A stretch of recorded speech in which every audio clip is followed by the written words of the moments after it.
This is apparently my turn to get this thing to work with xLights, which will be a challenge. I just thought to fill in some time, I'd had a little PowerPoint that I put together about my megatree. If anybody hasn't seen one, I thought I'd have a chance to show some newbies. Short and sweet, so I'll just run through it. I've got 36 strand tree. It's 270 degrees around. I probably could have got away with 180 after I built it and looked at it, and 270 was where I started. I use 55 volt square nodes per string, so it's 1800 in total. 100 mil spacing, that's 55 metres per strand. And I've divided them up into 6 groups of 6 strands in a zigzag. So the 36 are in 6 lots of 6 and they zigzag, and each lot of 6 comes out of one of the outputs of the xLight 16. Are you doing any power direction? Yes, at the bottom. Each group of 6 were individually fused. So I've taken the power out, powered the whole group of 6, and with the fuse on that group of 6. And I power injected at the bottom, and it worked. So whether that was good design or good luck, I don't know. Doesn't matter if it works, does it? It works, it's a tick, move on. I put them on the boys' Coyo strips that I got from James. I wired every strip exactly the same with the plugs on either end. So when it comes to putting it back together, I've just got 36 strips that go in the order. I haven't got to worry about which is strip 1 and which is strip 2 and so forth. I use 50 gal pipe. I cemented a sleeve into the ground, and then at the bottom ring I used the world famous lizard ring from Queensland. It's a trampoline base, it's about 8 foot in diameter. I wanted 10 but I could only get 8, and looked alright. I constructed the top ring myself, used the winch to pull it up and down, and then I put a spinner on the top because that's what I had. So there it is in the front yard. You can see the singing faces go up there. It's cemented into the ground, and I put some stays to support it, which worked quite well. They were just tent pegged into the ground. There's the ring. My front yard's got a bit of a slope on it, which actually worked to my advantage because it sort of pointed the tree more towards the audience. There's the winch. That was a $40 thing on eBay. Did you say a bit of a lean? No? Did you say a bit of a lean? Bit of a lean. It's a bit of a lean, sure. See that still photo, the car's actually moving back. No, it leans on the pole. No, the lean on the ground, that's the flat area. That's why the car needs It to sort of fall. goes up and flattens out a bit. That's why the sedan's on the street. Yeah. Yeah, it used to be long. I can tell you right here now that the pole is square 15 different ways because I've had some help doing it, so I had to make sure she was exactly square. They would have picked on me. The winch is a great idea because you don't realise how heavy 36 strands of that are. About 600 grams each. You're looking at about 30 kilos, plus the topper, plus the top ring, plus the wind that's blowing against it. You've got a huge sail. And with the winch, you can winch it up and stop and come back down and back up. And it's really good. It was worth the effort to do it. There's my top ring that I made. It's actually split in half down through the middle. And I bolted through those 4 sections there. Don't look too closely at the welding. Paint covers a lot of sins. I was just lucky enough I had access to a bending machine at work. I was able to bend up those hooks and bend up the rings. Don't know how I would have done it otherwise. And I just put these uprights to put my top elements in. One carries the top of the spinner, the other 3 are for decoration, or something else that I might decide to do in the future. It's about 500 mils in diameter. I worked out a 36 string 270 is about a 48 string 360. The strips are about 30 mil wide, so I said 35 mils for each strip, a bit of a gap, times 48, got the circumference, took it from there. When I bolted it on, I just tied the winch onto that end and just pulled it up. Of course, all it wanted to do was tilt and grab. So I had this little wheel. So I just threw it on there, put the wheel there, worked a charm. after 6 weeks on top of the pole in the heat, that plastic melted, and the wheel developed a flat edge where it had been pushed up against the pole.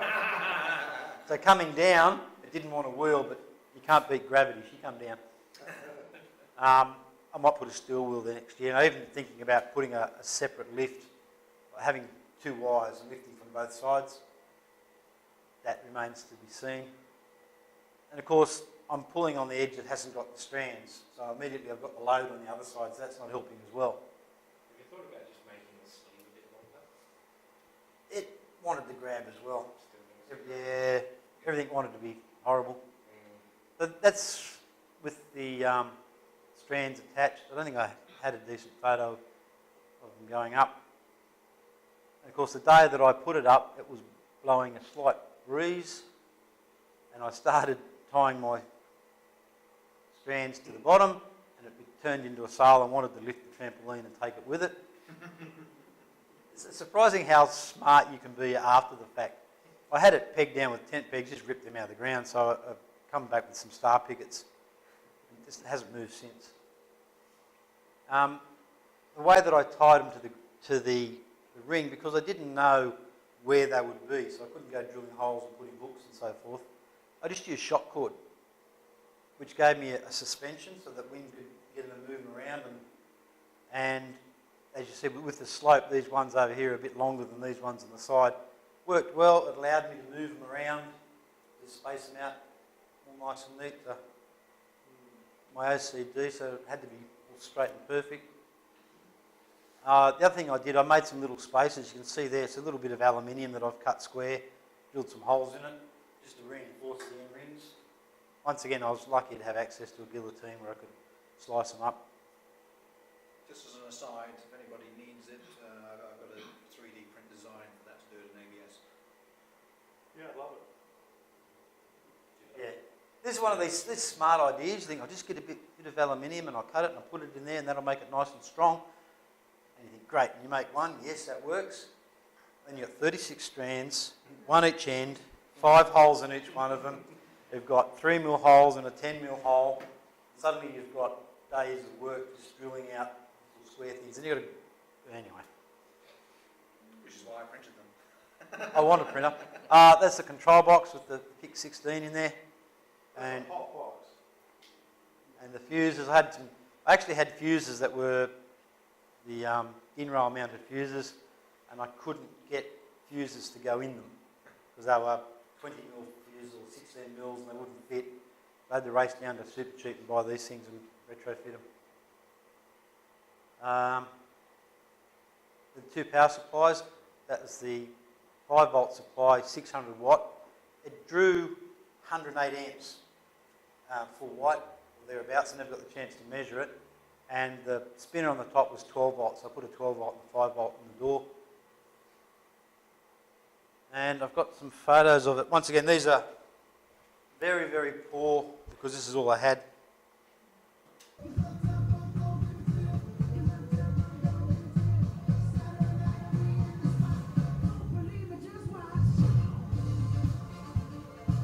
Now, that's not mine. That's Logan's from New Zealand. He was silly enough to put it on the web and I pinched it.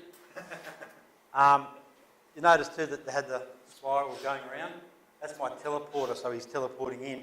That's meteors. So you're doing your meteors sideways. That's meteors going, gives a nice effect on a mega tree. I'm showing the effect here because I doubt very much that I'm going to get this going. So this is evidence that I can do stuff. I don't know what the other one is, I put it there, but it says, "Hey kids." Only 19 sleeps to go. The singing face comes up and says, "Hey kids, only 19 sleeps to go." I started at 20 odd. I thought, gee, that's cool. Because I just put it at the end of my display and then it restarted again. Then I had to do 19.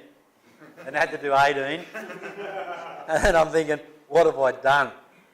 I just wrote out a text file. My Macintosh has got a text-to-speech function. Most computers have, I suppose. It read it out. I saved it as a file. That became my MPEG-3 file that I gave to xLights. And then I just changed the text in the Zoom to be 19 and did it. And the good thing about it was the Falcon Player, I used the same names so that the actual word file, the speech MPEG-3, had exactly the same name. So I've told Falcon Player to play speech, and I just kept swapping the file over to the latest one. Didn't have to reprogram the Falcon. I forgot to do it one day, and I'm sitting out the front, and it's come up with the wrong number of days. And I had a 7-year-old remind me I was wrong. So I've raced in and reloaded the Falcon Player with the new file, whilst the Falcon Player was playing the show, and it just did it all. Next time it come around, it was correct. I'm going to try and show how to do things in xLights. Now, I'm not an xLights expert. The people in xLights are very, very active with fixing it up to version, up to version 33 since the beginning of the year. Yeah, as I said, I'm not a great expert on it. There's some things I can do, and I have done. If anybody out there is or knows more than me, please chime in if I'm stuffing up. So we'll just start, for those that haven't seen it. We want to do a new show. We'll do a musical sequence, and it's asking me to choose an audio file. I've set up a little folder here which I've called Adelaide Tree, and I've got a song there. It now asks for what frame rate you want. 20 is what most people use. And it has the ability to import data from other programs, which I've got no idea because I've never used anything else. Apparently some of it's quite good. The other thing that you want, you don't need to do it now, but there's a timing tab up here. So if you click on the timings, you say new timing, you can select a standard 50 millisecond if you want, or you've got all these other options, and they're all the Queen Mary plugins. And there's beats and bars, key detector, onset notes, whole range of things that I've got no idea how they work or what they do. Beats and bars tends to get used the most. So you select that and you go OK. You give it a name which is called bars, and this parameters you can change.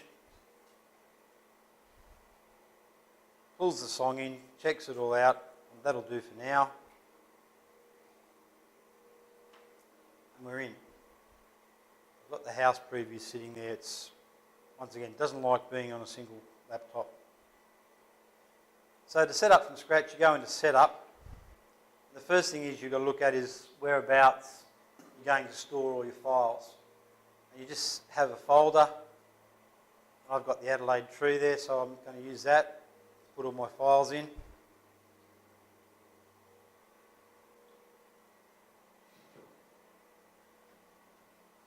So it's set it up here. It says that my show directory will be this one here that I've decided, and my media in this case has been linked, and it's also in the same file, same folder. And what most people do is they have a folder for maybe each song, or they have a folder for Christmas and another folder for Halloween, or I've got one that's got all my how many sleeps to go all live in the one folder. So we've just got this Adelaide tree. What it now wants is to know how many outputs you've got. It doesn't really care, so we're going to use E131. You've got USB and other bits and pieces, so we go E131. Unicast or multicast on the tree? Tree is unicast. I haven't done unicast before, so this will be fun. What is it, 1010? 10. Right, now it says starting universe is 1. How many universes do we need? Pick a number, 26. 6 will do, yeah? Yep. Not 26, 6. Yeah, 26 will do. Not true. xLights doesn't care. We're just giving it something to play with. And I'm going to use 510 for each of my universes. You go OK, and it's done it. So it's created all that setup. You'll notice there that it's got, this is channel 1 to 510, 511 to the next bloke, like 1020, 1021 to 1530. I have a spreadsheet that starts at 1 and goes to 36,000 million at the other end. where I track where all my elements are and what channel they're on, what controller they're on. I find it easier. It's how my brain works. So anyway, so we've set up the channels. Next thing is we go into layout and you select the background image.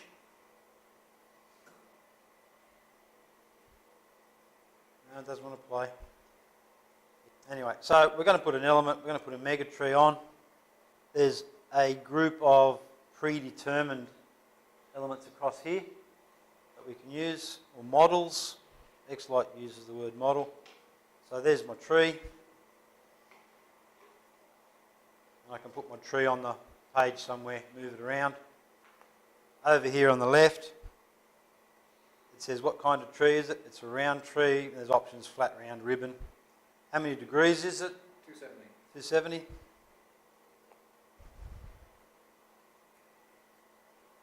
There's a rotation which sort of presents the view on where the front of it is. Bottom to top ratio. What have I got? All these things here.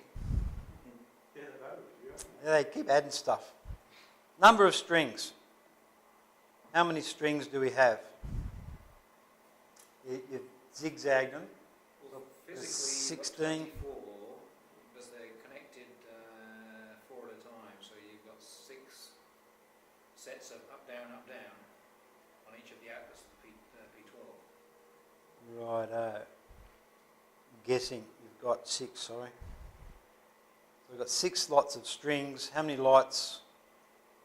We've got 25 times 6. By 4, so it's 100 in each of those strings. 100 in each string? Yeah. No. You've got 6. You were also saying it depends on whether you're asking for the physical What we've got down here of is, it or the electrical connection of it. this one's strands per string. See, I think it needs a physical connection. Sorry? We're asking about the electrical connection. So- Well, if you look on what it's showing you there, that's the... That's okay, it'll get there. Okay, yeah. So we've got strands per string. So you're saying we've got, Okay, 4. so that's a 4. strand. Yeah, 4. We've got 4 strands. Gotcha. So that's a string Yep. with 4 Up, down, strands in up, it, down. right? And that's in a zigzag. Yes, Righto. that's it. So strands per string is 4. The lights per string would be 100. Oh, per string 100, yeah. Yep. How many strings is there? There's 6. 6 lots of 4. Is that right? Yep. And where does it start? The bottom left is going to be number 1. It starts on the right-hand side. Righto. So we'll go bottom left. From us. Now this is the bit that it asks for a start channel, which depends what program you use. That could be number 1 or it could be number 11,006 or whatever. If we go start channel 1, it takes all those lights and assumes that it's going to be 1 right through to, what is it, 2,500, however many it is, 600. Which is fine if they're all wide like that, but I think they're on different universes for each group. So it'd be like universe 1. Channels on each universe. So we're going to have gaps in there. Yeah. So you can have individual start channels. So it says string number 1 starts where? So that'll be 1, 1. Yep. And string number 2 Start at 301. will be on the second universe. Yeah. Is that right? Yeah. Which is 511. Well, the way you've got it set up, yeah. Yeah. So that's 511. So you put 511 in there. And the third string would be, can't remember, back in the setup, 1021. 1021, and so forth.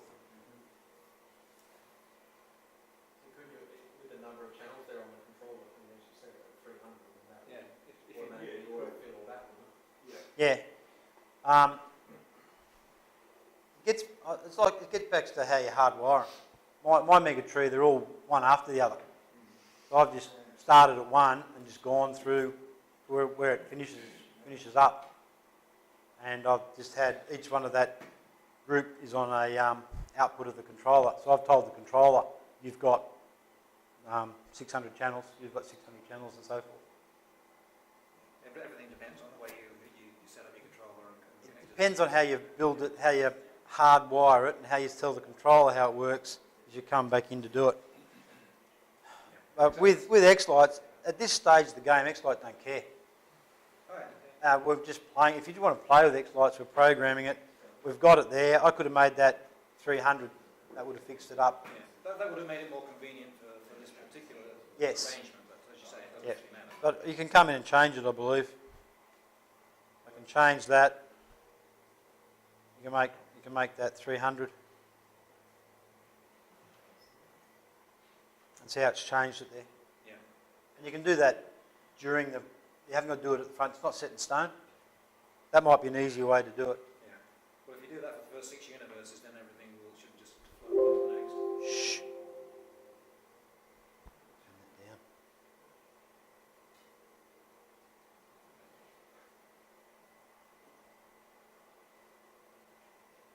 No, it won't let me do it. It's done it, hasn't it? Oh, I can change it. Just delete the whole lab again. Oh, That takes 10 seconds. I'll get good at doing this. I'll never have to do it again.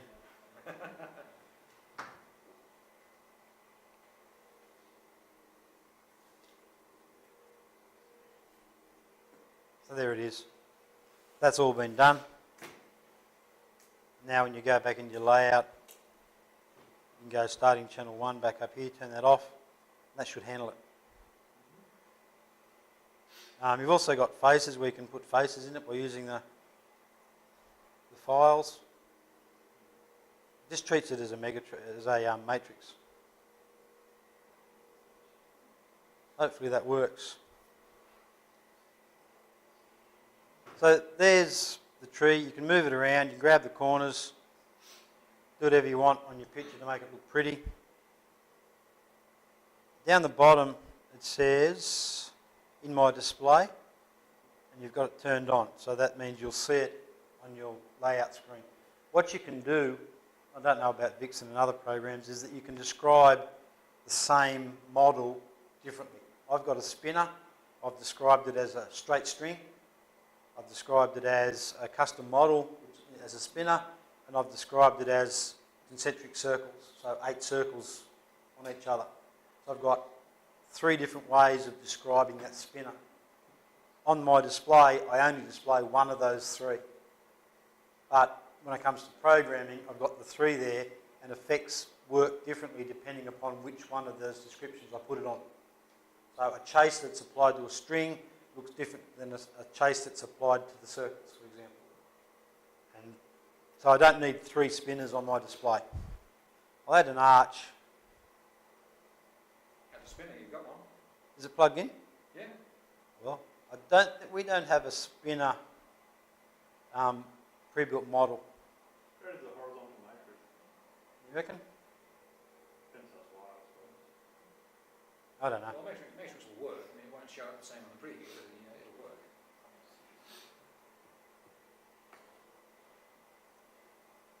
There's the circles that I was talking about. It's a circle.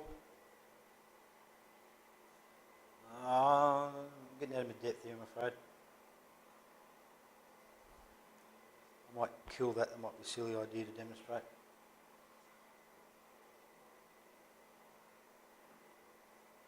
There's a single line. What's the start address on that thing? It's universe 51.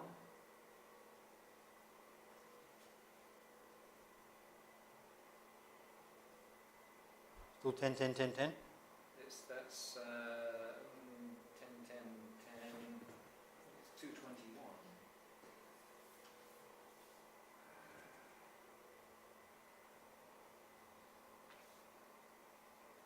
I'll try 221, I think that's what it was. The starting universe is 51, did you say? Yep. And there's 120 pixels all up. So what's that, 3? There's 360. channels. That'll do.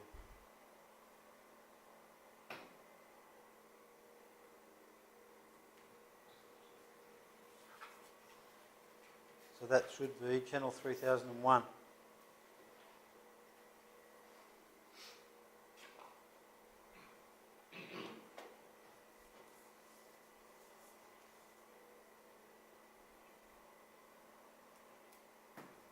See what that does.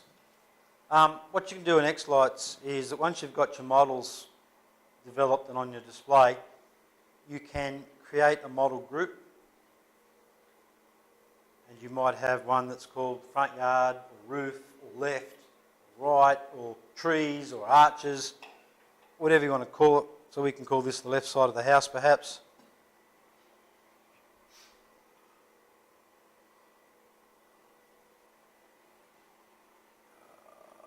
Changed it on me. And then once you select the left side of the house, you can say, well, I want the arches on the left, and I'll have the single line, which is the spinner. So I've created a model group called left, which contains those two models. And models can be in multiple model groups. You can't put a model group inside another model group, but you can take those models and put them in separately. Does that make sense? So you could have the left side of your house, you could have the right side of your house, you could have the front of the house, and they could have models that are in all three groups.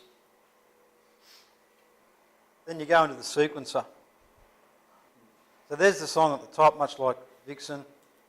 There's the bars that the Queen Mary plugins come up with. And I can add, can't add anything.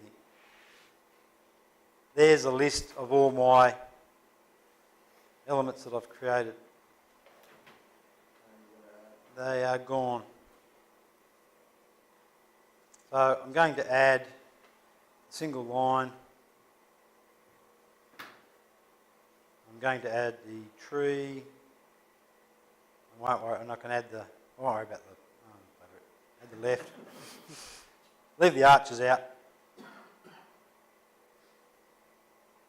So you can see there I've got the tree, I've got the single line on the left, and it's a group with a little picture there as a group. And if I click on that, it shows me the arches and the single line. I've actually got the single line, which is the spinner, twice, and I can program onto that any time I want, anyhow I want. xLights has a set of rules whereby when you render it, there's a priority as to which one gets rendered on top of the other one. The various layers. It's in the manual. I don't know what it is off the top of my head. So once we've got the tree, we can, and we've got the timing bars, turn them on, there's all the timing marks. Zoom in a bit. I can come along, grab an effect, one's always good, and put it on the tree. You can grab the end of it, stretch it out, much the same as everything else. I get a preview over here in the little tiny window that you can't see, which is only for that model. And then I've got a preview on the house. It's Fords and Holdens, much the same. It's amazing the similarity actually, isn't it? Yeah. You get down to the nitty-gritty. Over here we've got multiple windows that you can dock and undock that have all the parameters for changing what colours you've got, what style of tree it is. You can see the tree changing over here a little bit. And it's just a matter of working out which one suits your particular program. Yep, you can ask as many as you like. You put that in there and it's on one of the timing marks for the timing mark for the song, for the beats or the bars, Yes. either one. Does that just keep running then? No, that will start then at 1 second into the song, and it will stop there. Okay. Yeah, If I want to make it go further, I can grab the end of it and stretch it out. oh, sorry, yeah, I couldn't see the purple line now, I can. Yep. I understand what you're doing. Okay. And if you zoom in, I zoom out, Yep. and I could stretch that out for the whole song if I wanted to. And it takes 4 seconds to put it on. It takes 3 days to get it perfect. It's like anybody can pick blue. It just takes you hours to pick the right shade of blue. Same with the single line here. Try a spiral. Let's be game. And you see how it's applied itself at the top as well.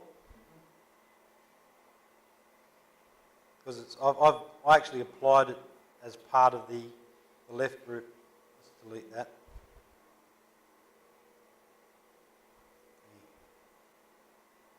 Let's try it again. So we put that on the spinner. and it's showing it up there. If we collapse that,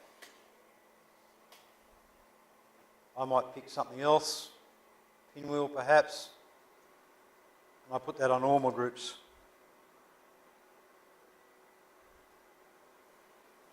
And it does nothing. But anyway, so you can see if anything applied to the left group goes to all the elements that are in there, and everything that's applied to the individual ones, it doesn't actually show that that's been applied to the arches, because the arches are in the group it does. Anyway, same thing, you select it, over here you've got all the magic controls to change it, what colour you want, how long it is, how fast it is. See, it's chasing away there fairly slow.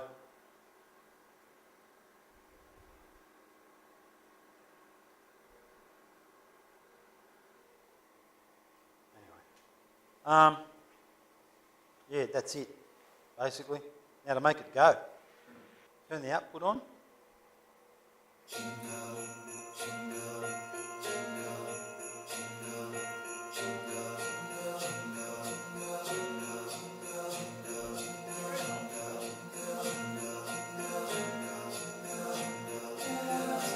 We're working?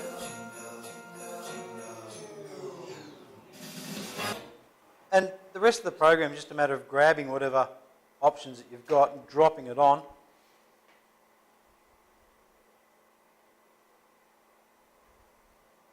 And it just works.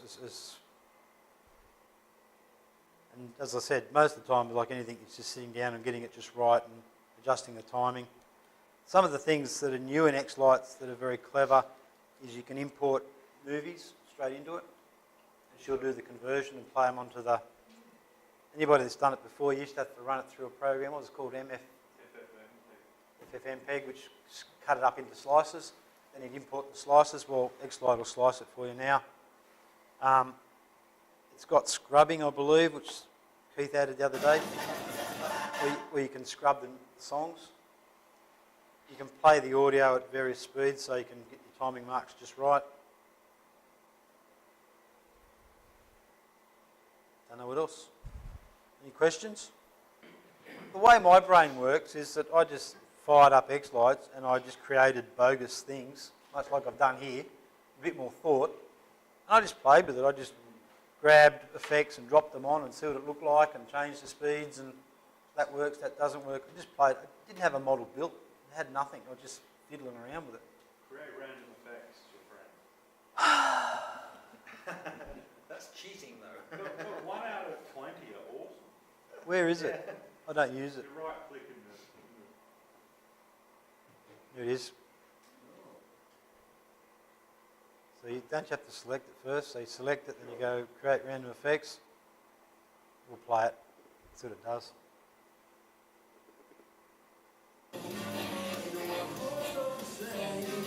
Nothing.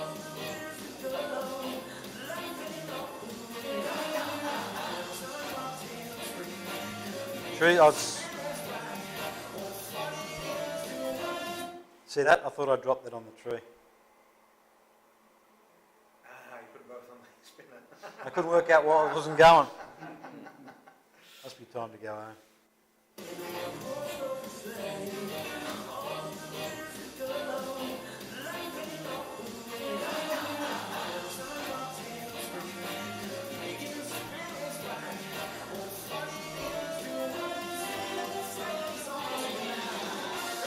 For any newbies out there or people that haven't used it, it's surprising at how much an effect will change just by changing the parameters. And the same effect with different parameters looks totally different in different locations and so forth. xLights has the ability, if you create an effect and you really like it, you can save it, so you can use it again with the same parameters. If you want to play with xLights, you come into setup, you set yourself up 20 channels and just go, and then play with xLights. It doesn't care. Okay. And then it will create the files based upon those 20 channels, what you've told it. The fact you've got nothing hanging off it, it doesn't know about or care. Okay. So it's good that you don't have to have the physical devices when you're doing it. And then when you build the physical devices, and you finally build your tree or your spinner, and you decided that the spinner's going to go there, then your wife says, no, it's got to go over there, which means you've got to put it on a different controller. And you know you've got a controller on the left side of the house, and it's running channels 20,000 to 30,000. You just come back into here, you click on the arch or the spinner, and where it says start channel, somewhere there, yeah, make a fool of me now. Anybody see it? Starting location, Down to down, there. there it is there. Start channel, you just type in 20,000. Then you've got to tell your controllers that you're controller number 1 and you do 0 to 10, and you've got to program that into your controllers. Yeah. I've got a huge spreadsheet, everybody has I think, that just keeps track of what channel that is and what controller and what universe, and I just marry that up into these settings in here. But at this stage, it doesn't care. It cares if they overlap, and you can overlap them. It doesn't. You can have overlapping numbers. You can have 2 trees with the same numbers that do exactly the same thing. It doesn't mind. It's not a requirement to have separate numbers. Yeah, look, I missed this. It says, up here, getting back to start channels, and you're right. So it says start channel 1 that's got end of model tree. xLights is smart. If you're just creating lots of models, it will automatically number the next model at the end of the previous model, which is really good, but it doesn't line up with how you've got your hardware. And as you said, you go back in to change it, and it bugs out. So they're saying not to use it, not to use this automatic numbering. Just come in here. F10's your friend. There's an F10 button. If you click on F10, it takes a snapshot of all your settings and saves them away. And then if you do get a corruption, you can go back and pull one of those files back in and use it. I'll see if I can do something. I can't promise you. There's our spinner, which is called single line. You can insert a layer below. And that layer there is also the spinner. So you can do something like bring it. You go away. So why did the tree light up?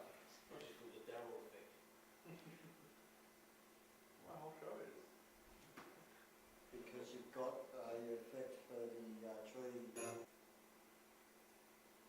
Okay, so what I've got here is there's 2 lines. They both belong to the thing behind us. So I've got red as a colour. That's just a come on and be red. And I've got those stripy things there as well. I've only got half a module. So when we play it, it should go red, which is the bottom layer.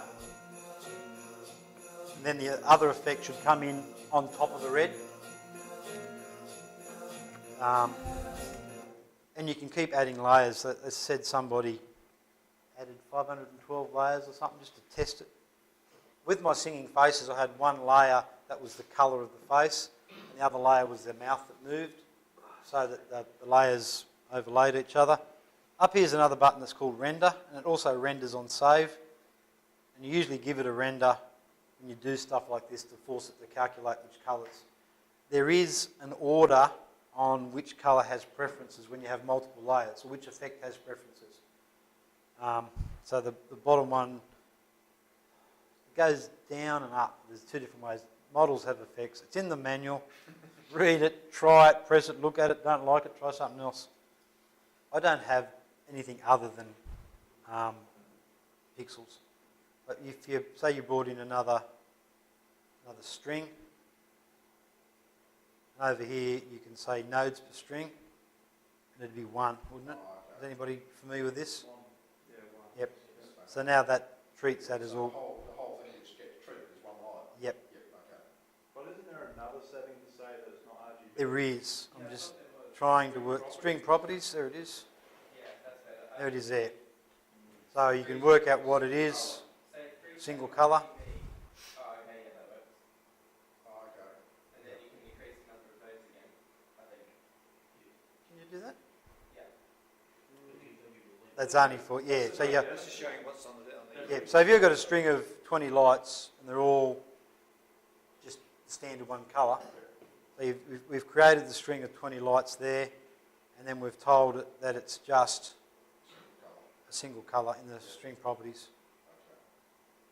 So it's a single colour, and what colour are they? If you've got red incandescent lights, you can tell xLights that they're red, and then if you apply an effect that brings up all the red lights, supposedly it's smart enough to turn those on. I don't know, I don't use it. There, and as I said, this is 33. I dare say when I get home 34 will be there.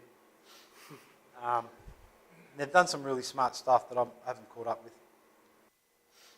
And what I like about it is that it's got a very active developer community behind it, and they're approachable. I talk to you, and things seem to get done from my point of view. You're looking at the likes of LSP, that nothing's happened for years, according to other users. And it's Fords and Holdens, quite honestly. I think if you're used to one thing and it does what you want it to do, well and good.